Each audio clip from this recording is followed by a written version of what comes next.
Okay, so this is the real heart of what I was wanting to share with you, and that is identify your excluded assets. Medicaid doesn't count these. So we're talking about long-term care or nursing home care, and you're going to look at Medicaid as a possibility for saving money, maybe for your spouse or your life. You're going to save your life savings so your spouse in the community has something to live on for the rest of her life. And even if you need to want to pass something on to your kids, an inheritance or something, then you might consider long-term care Medicaid. Now, we already covered the three tests for qualifying for Medicaid, and then it is a medical test, an income test, and then an asset test. And the rules are different. There's different situations, so the rules are different for a single or a couple, but excluded assets are one of the important keys to not wasting thousands and thousands of dollars. I told you earlier that we saw cases where customers had spent thousands of dollars when they didn't need to. And then after they'd spent all their life savings, then they came and applied for Medicaid when they could have preserved some of those assets for their spouse or their children or some other need. So let me run through this list of excluded assets. Some of these you'll know, and some of them maybe you won't. So let's look at the first one. Personal items, clothing, jewelry, guns, tools, okay? Whatever you consider your personal items in your house, Medicaid doesn't care. They don't want it. They don't know about it. They don't want to know about it. They don't want you to list it. They don't want to tell you. They don't want you to tell them about it. Those are yours, okay? All your personal items. And then along that line, household items would be similar. Furniture, appliances, bedding, pictures, right? Now, there are a couple exceptions, but most people don't fall into this category. They say, well, what about my gun collection? Well, the test really is your gun collection what you received from your grandpa and from your dad and what you bought for yourself?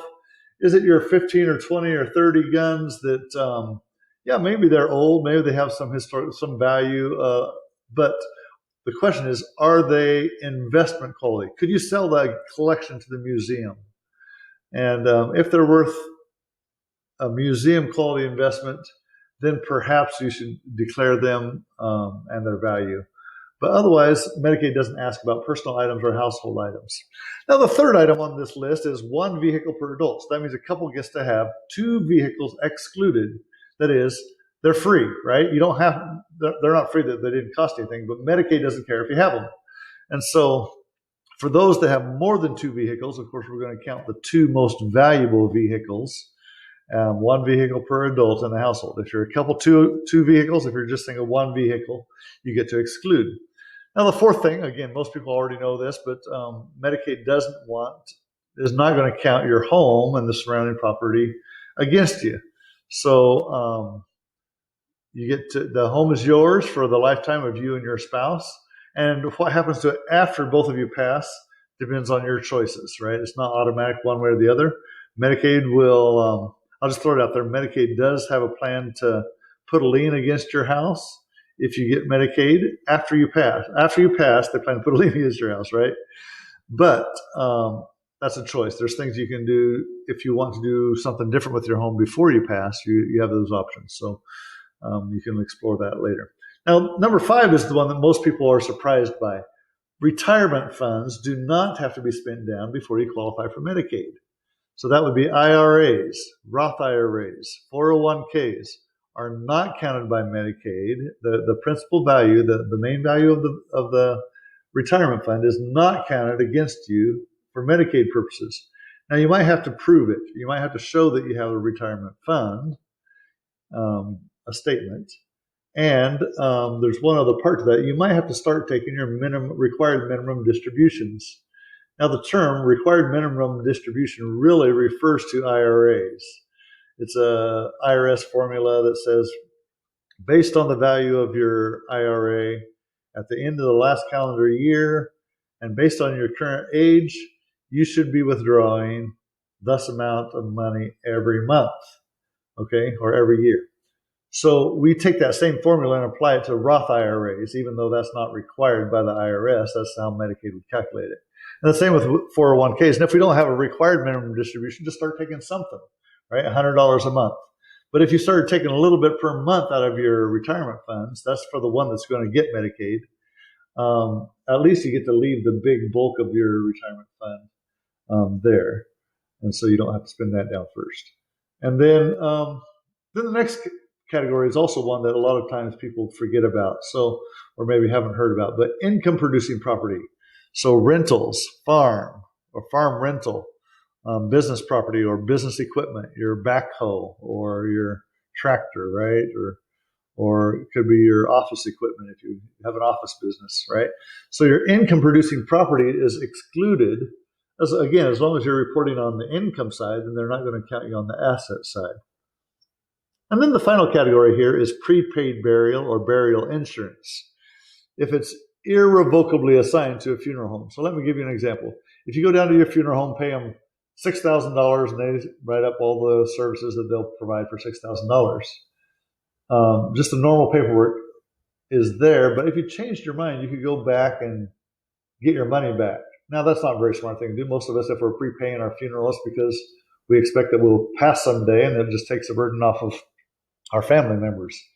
So, but Medicaid will say that if you have the opportunity where you could go get the money, then that's still a countable asset. But if it's irrevocably assigned to the funeral home or irrevocably assigned to the funeral, and they just have another piece of paper that just says, no, I'm not going to change my mind. I am going to die sometime, and I need this to go towards that. If it's irrevocably assigned to the funeral home, then you don't have to count it for Medicaid purposes. And the same thing, they do the same thing with insurance. There's a kind of life insurance that's kind of like a burial fund. And for that one, again, you're going to pay the $6,000 up front. You're going to name the funeral home, and you're going to check the box that says this is irrevocable. I'm not going to change my mind. This is where it goes. So those are the excluded assets. So let me just tell you a story about one of these. Well, probably could tell you a story about each of them, right?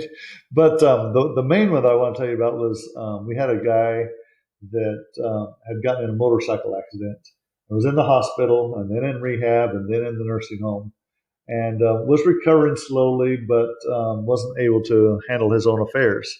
And so his sister was a power of attorney, and she went and saw that he had an IRA, or maybe it was a 401k, and started withdrawing money from the 401k to pay the nursing home. She didn't know any better, so she did the best she could do.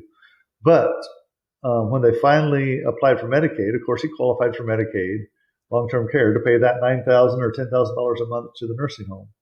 But when he finally applied, he was conscious enough of what had happened, that he had lost all of his 401k, $60,000 or $70,000 that his sister had withdrawn early, probably paid a penalty for it, in order to find some way to pay the nursing home.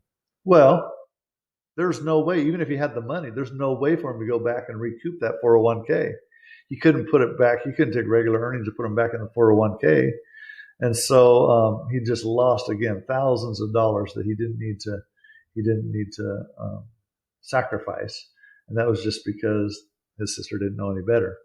And some things happen with homes, right? Or life insurance policies. I've seen people cash out their life insurance policy. Well, check with somebody before you do that. Cashing out your policy might be one way, but sometimes you can borrow.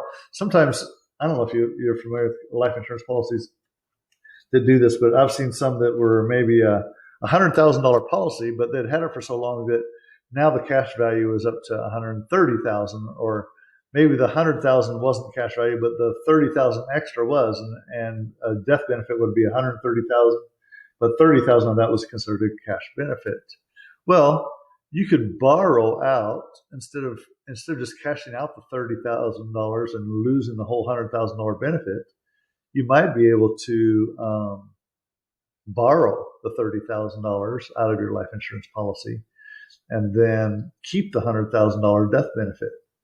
And so there's things like that you might consider. I've seen people sell the house, right? Sometimes, or sell it for cheap, and then it trips them up with Medicaid. So just be careful. Don't waste your free assets, right? Don't waste them. In fact, if you have money that you think you want to spend and don't want Medicaid to have access to, maybe you ought to invest in one of these. Maybe you ought to buy a prepaid burial, or maybe you ought to, right, make sure your retirement fund is funded. So those are some of the things that I wanted you to know. I'd be glad to know what you think about this. This is important things for those that need to know it, right? Have a great day. Looking forward to hearing from you.